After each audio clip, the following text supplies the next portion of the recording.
Hey Hi. guys, how's it all going? Lovely to meet you. My name's Caitlin. What's up, Good.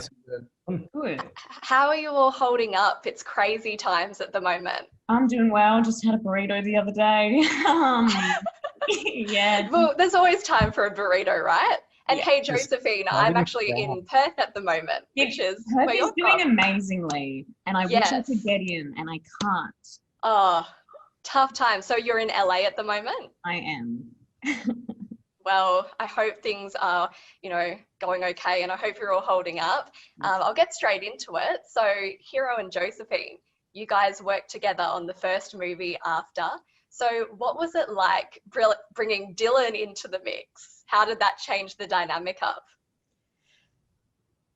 I think I love it. I think for the benefit of the movie, like it's like it's the perfect kind of like you need to spice it up with some drama and complications, and Yeah. it's just like one big messy burrito, I guess. So that's that. No, I'd love to have Dylan there. Like I kind of wish we had more work together than we actually did, in the movie. Yeah. Yeah, I feel like we're going to be talking about burritos a lot today. It just seems to be already a very recurring theme. Definitely a theme. Yeah, it's definitely a theme. Yeah. Yeah, so this Who's that question's having the last secret, probably, guys? Should we just tell her?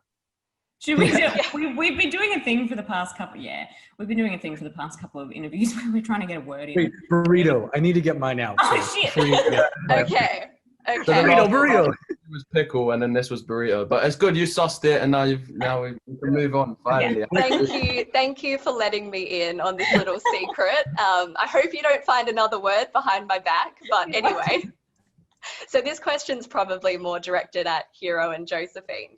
But do you feel like Hardin and Tessa have changed a lot going into this second film? Do you think that we learn a lot more about them? I do. I think she's still fundamentally herself, and she's still interested in the same things, and she still has the same moral compass and standards and everything. I think there's just lots of little things that have changed about her in terms of like expectations and how she operates. And I feel like in this movie we're getting a Tessa at a different stage in her life. Yeah. And for Hardin? Yeah, I mean, I would definitely say he changed. I think his main kind of, and obviously everyone's, when you're lucky enough to like play a role in a story where like time is going forward in in large enough gaps where the character's going to change too. I think the biggest moment of change for Hardin came more so in the first movie as opposed to in between the first and second. So yeah, but 100%. I think the character is at the end of the first movie compared to at the start of the movie is very, very different. Yeah, okay. So Dylan, I read that producers knew you were perfect for the role of Trevor, but I'd like to know why you connected to this character so much and what kind of attracted you to the role. Oh, that's a good question. I didn't know that producers thought that, but that's very kind of them. I think in general, my criteria is to not do characters in terms of acting that appear too similar to previous ones I did, and Trevor was kind of perfect for that because he wasn't like something I had performed before, and I also knew a lot of people in real life that were like Trevor. So I thought it was kind of a fun opportunity to get involved and try something out. And after reading the script, which I liked, and talking to Anna as well, who I thought was great, I kind of knew that I would have a good time down in Atlanta and jumped right in. Awesome. Well, I think, for Hero and Dylan, your characters, there's this kind of overarching theme in movies of like the good guy versus the bad guy. And I'm wondering whether you two feel like your characters actually fit those categories, or is it important to recognize that they're more multifaceted than that? I think it definitely is. With like fictional characters, it's fun to play with the extremes and push people in, push characters in certain directions to like, I guess, get more entertainment out of them and like put them all in a melting pot and see what happens. But yeah, I think there's like when I look at I feel like I can resonate with a bunch, but I definitely do feel like, probably because of the constant repetition of me putting myself in Hardin's shoes, that I am, yeah, definitely more kind of connected with him. Yeah, okay. I wouldn't. It's hard to even say like good guy, bad guy. It's just like it's that character and that character. Yeah, I guess it's just people at the end of the day, and people can be very messy. Exactly. Yeah, and I think it's a testament to writing good characters, right? If characters don't seem like they have any justification for their actions, then they do end up like looking like cartoon characters in a way, where they're just either super evil or super good morally, and it's just at that point in time, it's not very real. Pardon, Scott? I didn't peg you as a bad boy type. Let me ask you this. Are you in love with him? You're never gonna trust me. Trust you? Where has that ever gotten me? So this film is bound to be very, very popular with young people and teens. So I'd like to get your perspectives. Maybe we can start with you, Josephine, on, you know, why you think this story has resonated so much with young people and why it's so relatable. I think when you have something that really material that really connects to people, a part of it is this X factor, I don't know factor of sometimes you just don't know why something pops but something else doesn't. But the majority, I think the major reason is because there's something about this relationship and this story that people can relate to, or that people maybe can't relate to but just find incredibly entertaining, and it pulls them in like a magnet.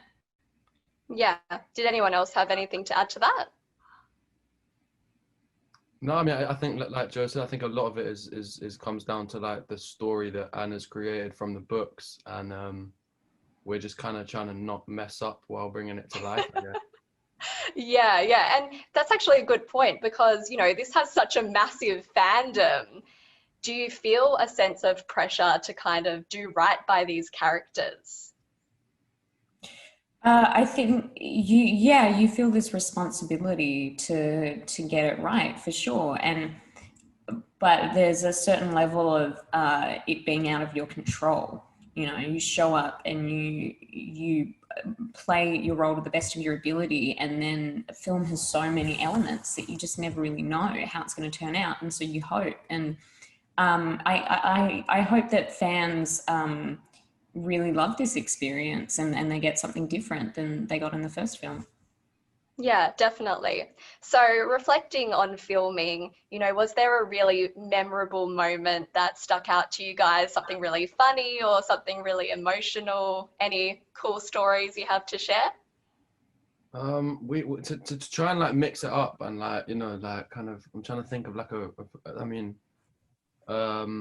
I broke a door, Joe fell out of a bed.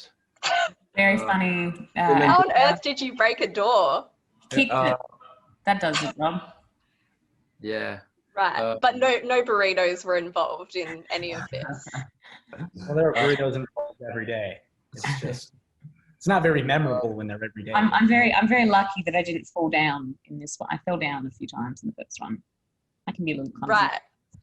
Oh, well, I'm glad that didn't happen. Yeah. But is there something that you guys would like viewers to take away from this film? Is there a message or something about relationships that you'd like them to kind of walk away with that message? I guess they can try and learn from the mistakes that Tessa and Hardin make, and hopefully like be inspired by I guess like their resilience. But I think everyone needs to remember that it's different for everyone, and it is just a movie at the end of the day, and you can't take it too literally. But I definitely think that there are some notes in there that you can take away. But I guess ultimately, just enjoy the movie and tell all your friends. Perfect. Well, it's been a pleasure talking to you guys. I know we don't have much time left, so we'll leave it there. But good luck for the rest of the day, and I hope you stay safe. Thank you. Thank you so much for putting up with us. Oh no, it's never putting up with when we're talking about burritos. So